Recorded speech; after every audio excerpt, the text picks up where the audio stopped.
Pour vous annoncer. Ça fait que à la maison, je suis content de vous avoir branché ce matin. Et puis ce matin, on va partager le pourquoi de ce que l'on fait.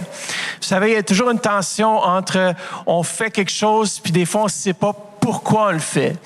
Et puis, vous savez, c'est la majorité de notre vie, des fois, on fait des choses, puis des fois, on ne sait même pas pourquoi on le fait.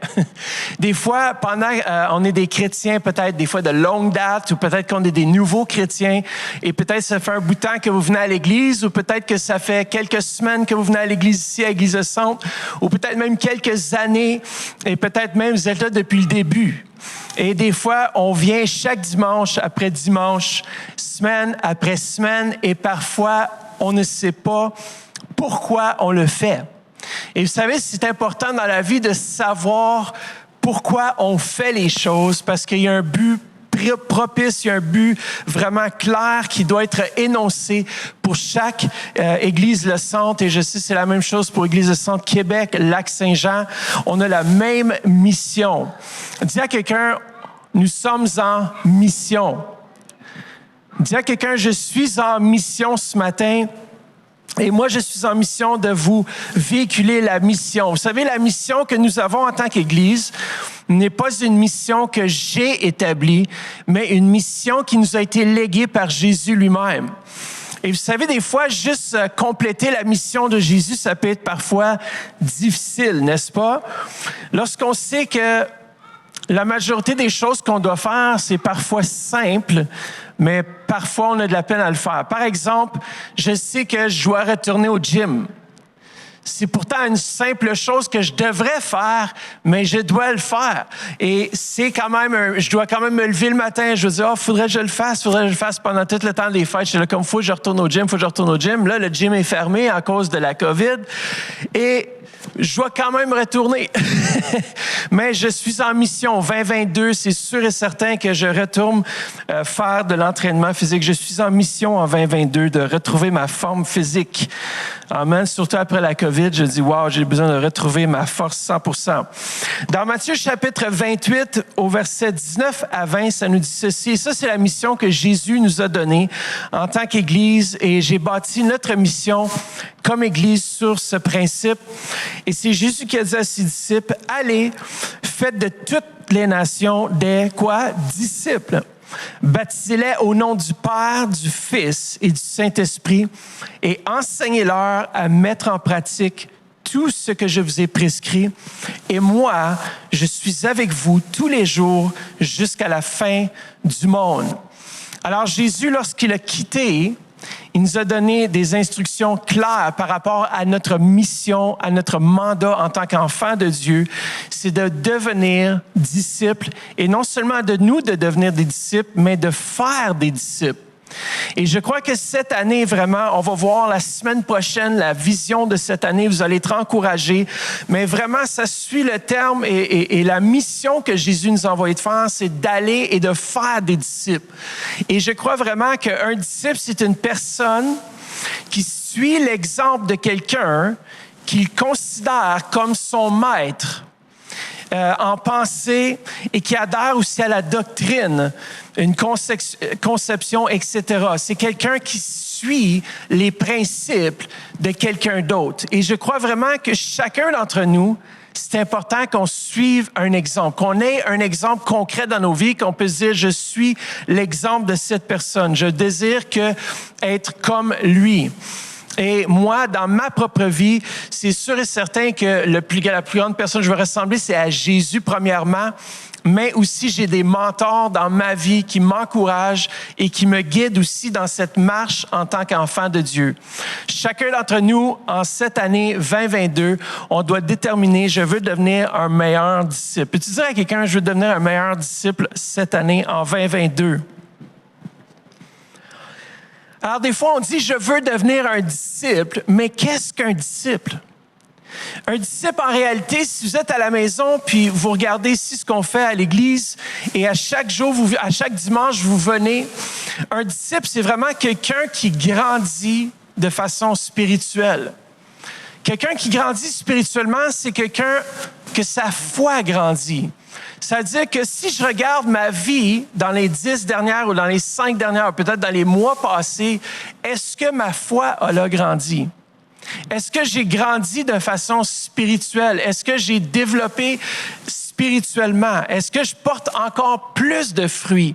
Par exemple, si Dieu dit « aime tes ennemis », est-ce que tu as grandi dans cet aspect de ta vie? Est-ce que lorsque tu vois quelqu'un qui t'énerve, qui t'a peut-être fait du mal, est-ce que tu l'aimes plus que tu l'aimais le mois passé?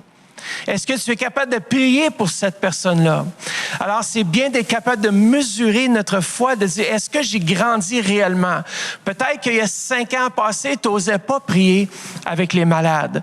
Est-ce que ta foi est grandie au point où est-ce que tu oses maintenant aller près de quelqu'un qui est malade, peut-être à l'école, en quelque part autour de toi, puis tu oses maintenant prier pour cette personne-là ou au moins proposer la prière?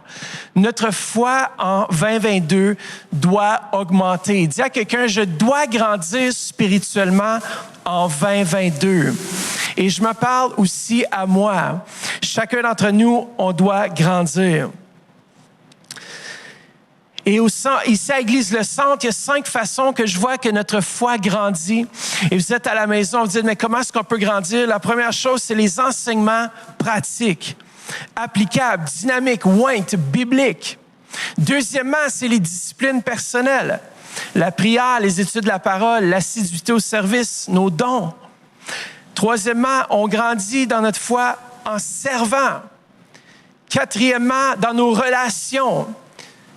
Et cinquièmement, les circonstances. Ceux-là, on ne peut pas les contrôler, mais c'est des choses qui font grandir notre foi. Écoutez bien, pendant toute cette pandémie, c'était des choses qui étaient hors de notre contrôle et notre foi a dû grandir. On a dû faire des choses qu'on n'a jamais faites dans toute l'histoire de l'Église.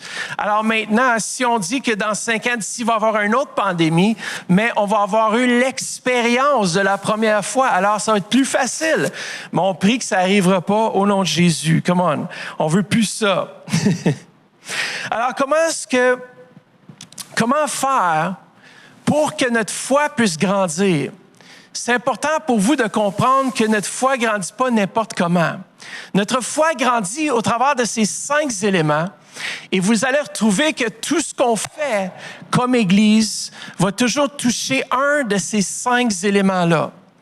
C'est important pour vous de saisir cela et vous allez comprendre pourquoi on fait ce que l'on fait. Juste avant 2017, avant que je reprenne l'Église, j'ai passé presque 2 ans à rechercher, à voir ce qu'on faisait comme Église, à voir ce qu'on valorisait, et je me rappelle, un jour, je suis passé au staff en haut, puis j'ai dit, écrivez les 5 choses que vous pensez qu'on valorise depuis la fondation de l'Église. Et il y a plusieurs choses qui revenaient. Chaque personne, on dit toutes les mêmes choses.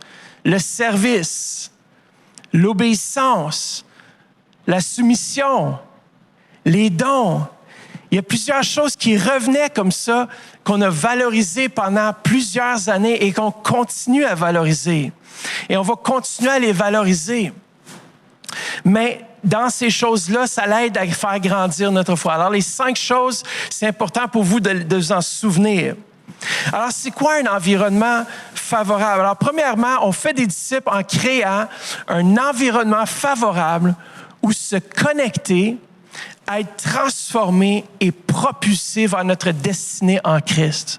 Lorsqu'on devient disciple lorsqu'on est dans un environnement propice à notre croissance. Et l'environnement favorable, premièrement, c'est un environnement où la présence de Dieu est là. C'est pour ça qu'à chaque service, j'invite toujours la présence de Dieu, le Saint-Esprit, parce que sans sa présence, premièrement, dans ma vie et dans la vie de cette Église, l'Église n'avancerait pas. Comment on peut faire plein de projets, on peut faire plein de choses, mais si Dieu, le Saint-Esprit, n'est pas le centre et la première personne à qui on regarde pour faire les choses, on travaille en vain. On peut faire plein de bruit. On peut être très entrepreneur.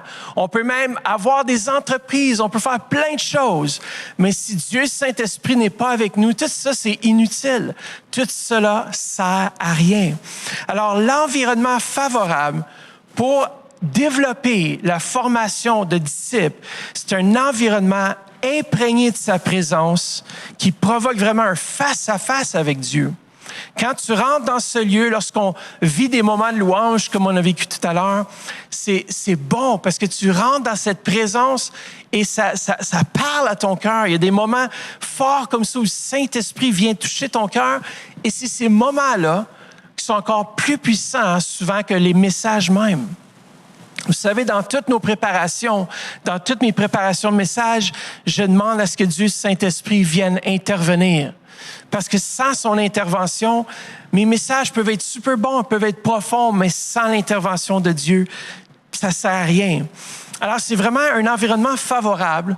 C'est un environnement qui est imprégné de sa présence, qui provoque un face-à-face avec Dieu et qui crée un désir profond de conformer notre vie à celle de Christ. L'environnement favorable pour devenir un disciple de Jésus, c'est que ce n'est pas un environnement où on force les gens à changer, mais c'est un environnement où le Saint-Esprit vient parler à nos cœurs et nous propulse, nous provoque à un changement, à une transformation. J'aime beaucoup ce que mon mentor me disait toujours. Il dit, tu peux pas avoir un face-à-face avec Dieu, Saint-Esprit et demeurer le même. Et je crois vraiment que c'est ce face-à-face en 2022 qu'on a tous besoin. On a besoin d'avoir une remise en forme de l'Esprit.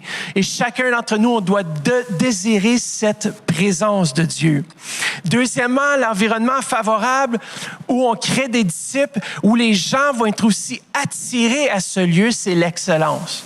Alors, on ne fait pas les choses à moitié. On ne fait pas les choses juste à cause qu'on doit les faire, mais on dit, je le fais pour le Seigneur.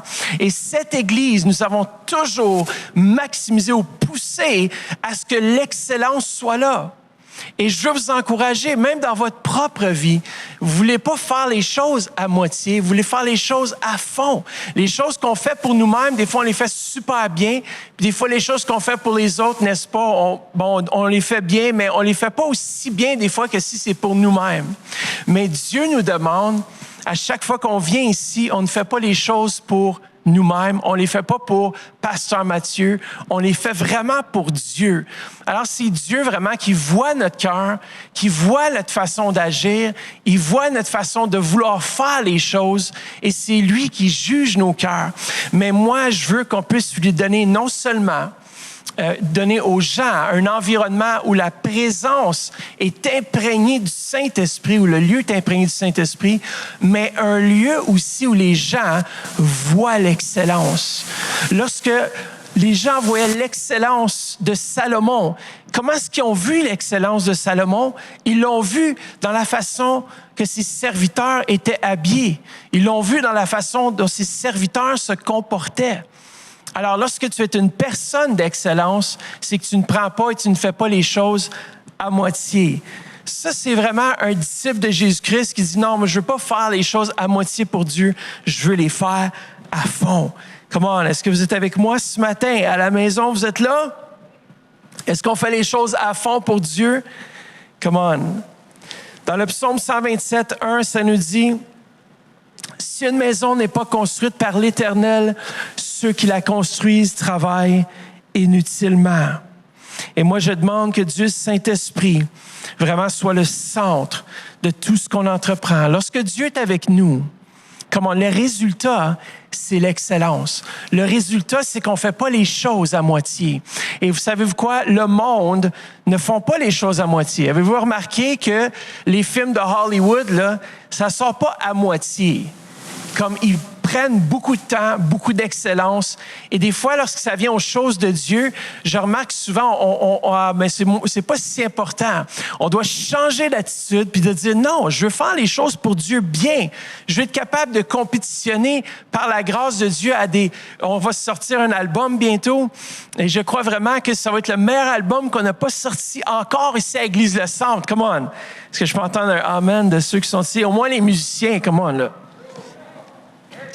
Mais on travaille, je sais que l'équipe travaille, on travaille à ce qu'on soit de plus en plus excellent, qu'on donne le meilleur à Dieu. Parce que les gens dans ce monde, ils ne veulent pas aller voir quelque chose qui est broche à foin.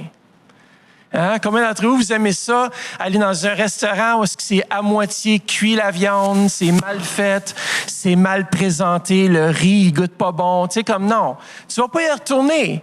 Tu aimes les choses faites bien. Lorsqu'on rentre en quelque part et que tu vas dans, je sais pas si vous avez déjà dormi dans des hôtels, puis vous avez déjà dormi dans un hôtel sale, mais vous n'allez plus jamais y retourner parce que c'est dégoûtant.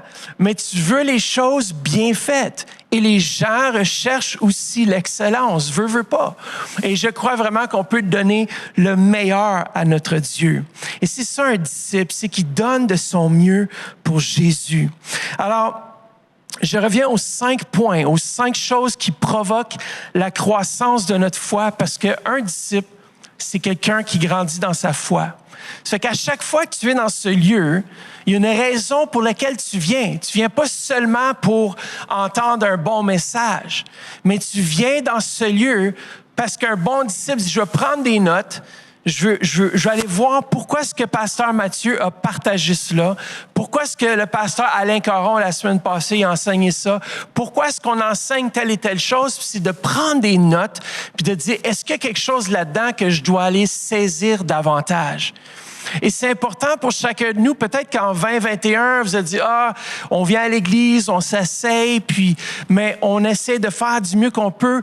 Le premier point, c'est des enseignements pratiques. Non seulement des enseignements pratiques, mais aussi bibliques.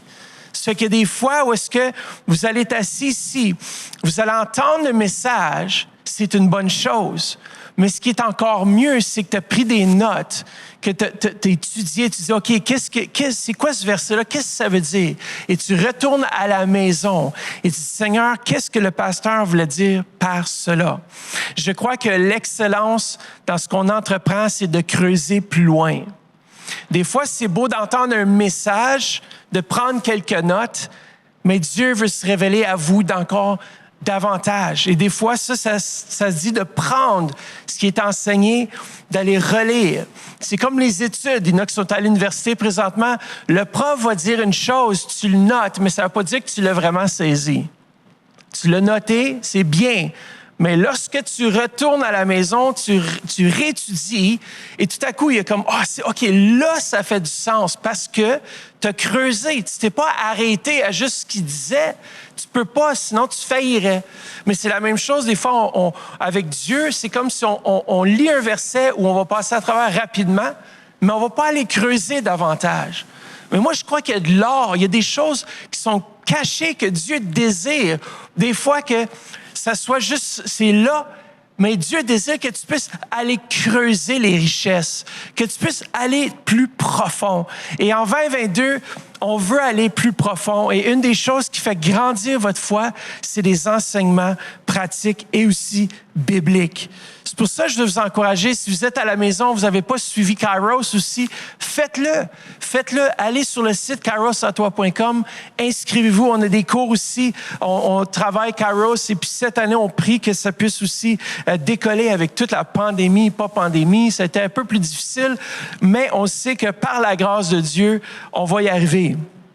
C'est drôle parce que avec tout ce qui se passe avec la pandémie, je lisais un article juste récemment, même ce matin, j'écoutais un reportage de Radio-Canada qui disait qu'il y a beaucoup de Canadiens qui commencent, surtout des Québécois, qui veulent déménager en Floride. Je ne sais pas si je les blâme avec ce qui se passe au Québec, mais vraiment, faut prier pour nos ministres au Québec.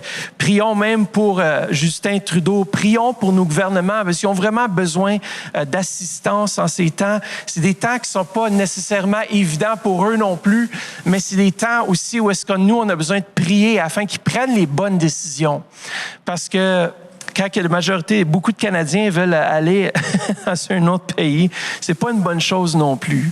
Prions pour le Québec, prions pour le Canada. On a besoin de la grâce et de la faveur de Dieu sur nos dirigeants.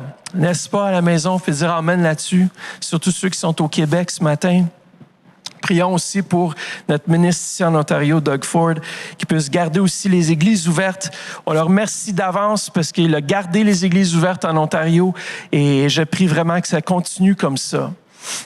L'autre chose aussi par rapport aux enseignements, j'ai dit, sont pratiques, mais bibliques.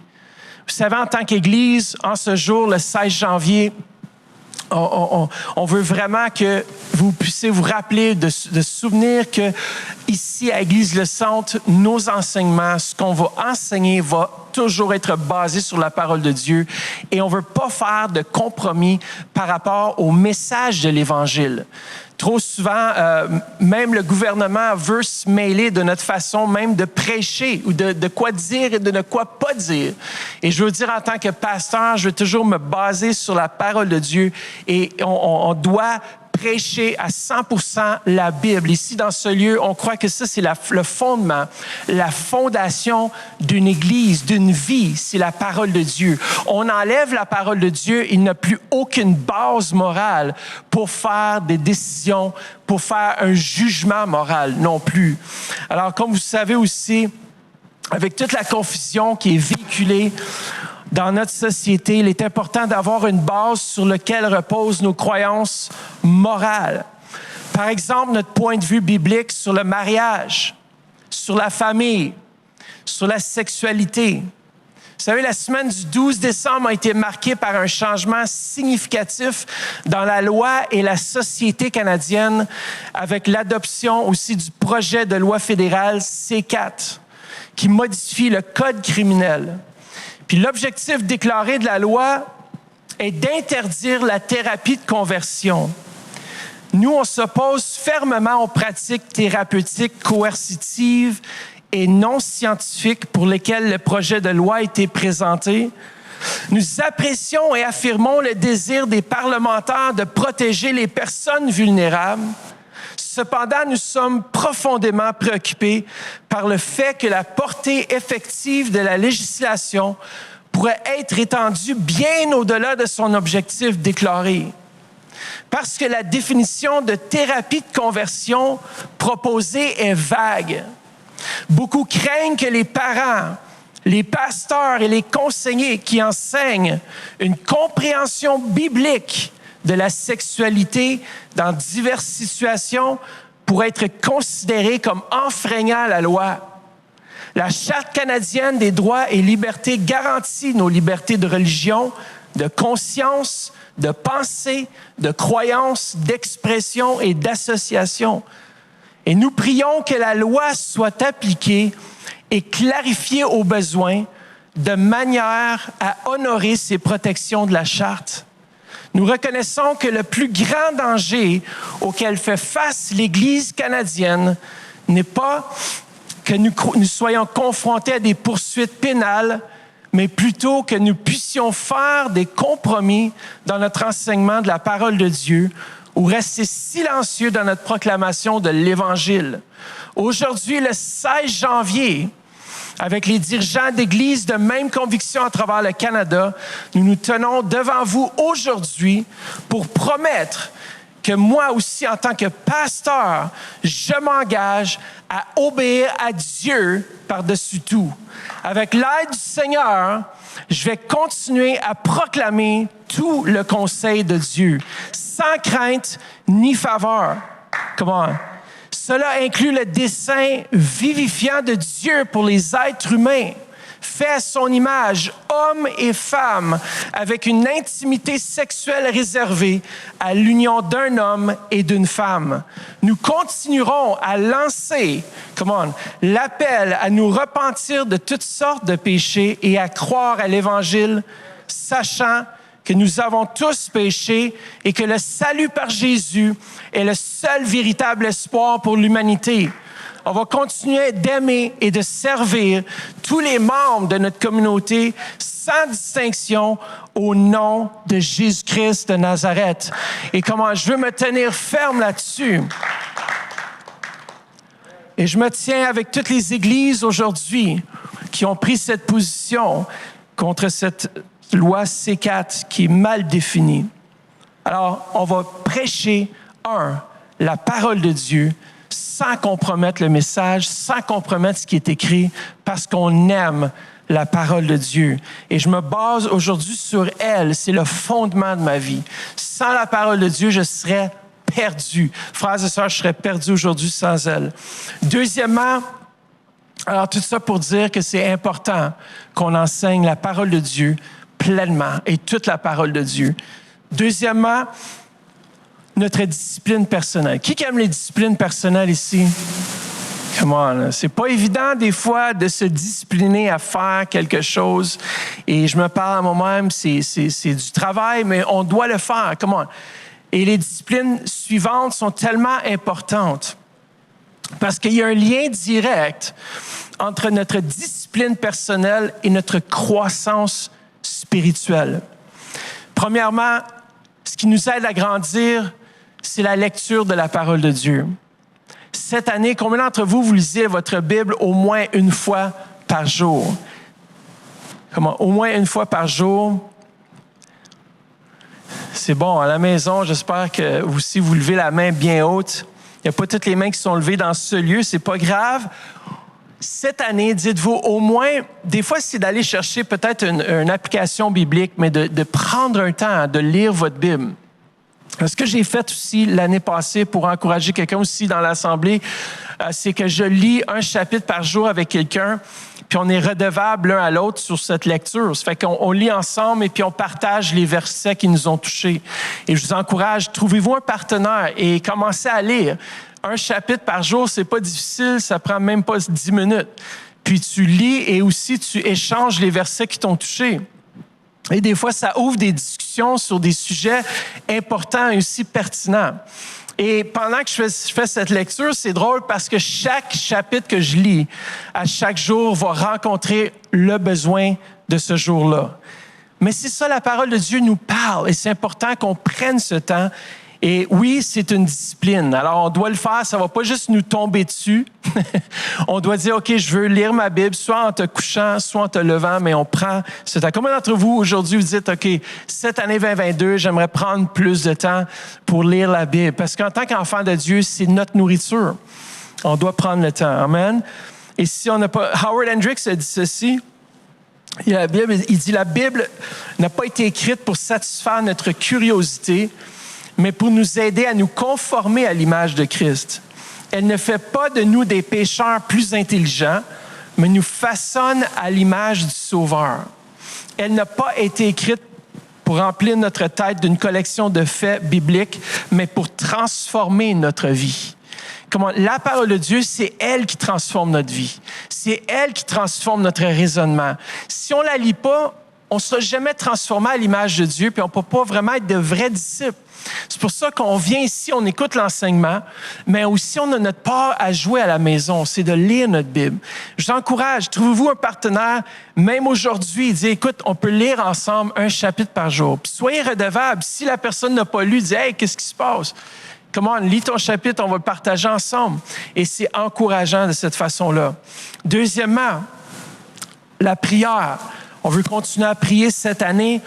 Ça nous dit en Matthieu 6,6, lorsque tu veux prier, entre dans ta chambre, ferme la porte et prie ton Père qui est là, dans cet endroit secret, et ton Père qui voit ce que tu fais en secret te récompensera. J'aime la prière et ici à Église Centre, on a toujours des moments de prière. Je suis tellement encouragé, même ce matin, je m'ai branché à la prière avec, on est parfois une 30, des fois même jusqu'à 40 de personnes à 5 heures du matin est en train de prier. Je veux vous encourager. Si vous êtes à la maison, vous faites partie de l'Église de Centre, d'ici cette année, je vais me trouver peut-être même un jour où je me connecte. Et vous dites, mais moi, je ne prie pas en langue, moi, j'aime moins ça. Mais ce n'est pas grave. Connecte-toi parce qu'il y a une onction qui est là, qui libère nos vies. Des fois, c'est de se connecter puis de commencer à prier en langue. Dieu désire qu'on puisse prier. Et prier nous fait grandir dans notre foi. Moi, des fois, je suis découragé, je cherche un temps de prière où je peux me brancher pour être encouragé. Parce que lorsque j'entends les autres donner leur témoignage, lire un verset, raconter ce que Dieu fait dans leur vie, je suis encouragé et j'ai le goût d'aller plus loin. Alors, lire notre parole, prier. Troisièmement, donner. Comment notre foi est poussée lorsqu'on donne. Combien d'entre vous dites, oui, mais donner, ça fait mal ou c'est difficile parfois de donner, mais donner, c'est important. Parce que notre foi va grandir lorsqu'on commence à donner même pour la première fois. Peut-être jamais donné fidèlement, constamment, mais fais-le. Votre foi va grandir en Dieu. Parce que lorsque tu dis, Seigneur, je te mets numéro 1 dans ma vie, on ne peut pas servir Dieu ni une vision si on ne s'aime pas financièrement. Vous savez, cette Église, on ne marche pas avec de l'eau et du pain. Oui, c'est sûr, on a besoin de ces choses-là sur notre table, mais on a besoin de continuer à avancer avec des partenaires, avec des gens qui s'engagent. Pas juste une fois de temps en temps, juste donner un petit 20$ pour faire plaisir. Non, c'est je m'engage de façon régulière à donner un pourcentage, de dire, OK, je vais commencer, je n'ai jamais donné 10%, je vais commencer avec 2%. Sois fidèle avec le 2%, puis Dieu va te parler, puis peut-être ça va augmenter. Il y a un homme d'affaires que lui, il était millionnaire. Il n'a pas commencé millionnaire, mais il disait qu'il donnait jusqu'à un moment donné, il faisait des millions, puis il donnait jusqu'à 90% de ses revenus. Puis il disait, moi, je sortais l'argent à pelleter à millions. Tu imagines quand ton revenu, c'est, je sais pas moi, 4-5 millions par semaine, et tu donnes 90% de ça à l'œuvre de Dieu. J'aurais aimé ça qu'il soit dans notre Église. On pourrait faire beaucoup de choses pour Dieu, mais écoutez, il dit, moi, je sortais ça à pelleter, mais il dit, la pelle de Dieu était plus grande. C'est que Dieu me le renvoyait à plus grande pelletée. On peut pas, j'aime en anglais, on dit toujours, we can never outgive God. C'est que si on a cette attitude qu'en 2022, je veux devenir un disciple, alors pour me discipliner personnellement, je vais commencer à donner. Moi, c'est vite vu. Voici comment est-ce que je vois la priorité de mes finances. Premièrement, je n'épargne pas. Oui, j'épargne, mais premièrement, je donne. La première chose, lorsque mon salaire rentre dans mon compte, tout de suite, je ne pense même pas, c'est un réflexe. Je donne à Dieu ce qui est à Dieu et je fais avec le reste. Après, j'économise, puis après, je vis sur le reste. Mais je priorise donner. C'est la première chose que je veux faire. Vous êtes là avec moi ce matin? Est-ce que vous êtes là si vous avez fait mal? Dites « ouch », mais vous pouvez quand même dire « amen ». Mais si vous venez ici à l'Église de Centre, dites de cette façon-là, je grandis en tant que disciple. Vous savez, on doit apprendre à grandir. Et grandir, ça veut dire j'apprends à donner. Donner de mon temps aussi. Troisièmement, c'est notre service. Quand je viens ici, je sers Dieu. Je ne suis pas ici juste pour servir mes propres besoins ou venir me faire plaisir, me faire du bien. Tu sais, des fois, il y a des choses qui ne font pas du bien. Il n'y a pas toujours des choses qui vont nous faire plaisir de faire. Mais je le fais parce que je suis un être, un disciple. C'est quelqu'un qui est prêt à sacrifier de son temps, de son énergie, de ses talents, de dire, je vais le donner au Seigneur. Je vais investir de ma vie. Et de cette façon-là, ma foi grandit. Moi, j'ai jamais vu ma foi grandir autant que dès que j'avais commencé. Je me rappelle, lorsque je servais dans la louange et que je faisais la louange, ma foi a grandi. Moi, je me rappelle la première fois que j'ai monté sur l'estrade de Joshua avec une guitare et j'ai commencé à jouer et chanter en même temps. Là, c'était tout un challenge. C'était fou, là. Je me rappelle même une fois, la pire fois, c'est j'ai commencé à chanter sans avoir parti la guitare en premier. J'ai commencé la chanson dans la mauvaise accord. Après ça, tu sais, t'embarques toute le band avec l'accord, puis t'es complètement dans une autre tonalité. Puis tu dis, OK, on arrête tout, on recommence. Tu sais, t'as tout le monde qui chante avec toi a cappella, puis OK, tout le monde, on change de tonalité. Mais tout ça pour dire, troisièmement, notre service. Trouver une opportunité cette année.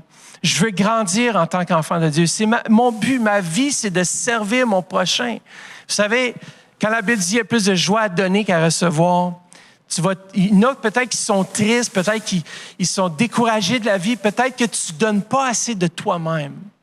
Moi, les gens qui sont les plus heureux, c'est les gens qui sont pas nécessaires, qui donnent de leur énergie, qui donnent de leurs ressources, qui donnent de leur temps. Souvent, c'est les gens les plus heureux. Que ce soit à l'Église, que ce soit pour une cause, on voit que leur vie est beaucoup plus épanouie lorsqu'on le fait pour servir notre prochain.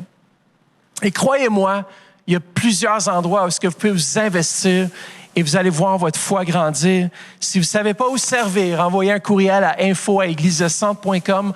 On va vous trouver un rôle, on va vous trouver une place où vous pouvez servir. Il y a toujours un endroit où servir. Mais moi, je crois vraiment que cette année, on va pouvoir appliquer ces choses et grandir davantage. Comment vous êtes prêtes à faire ces choses et devenir de meilleurs disciples?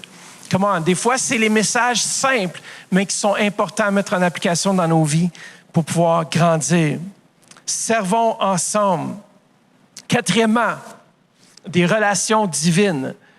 C'est pour ça qu'on prend le temps de développer des relations à travers les groupes connexion.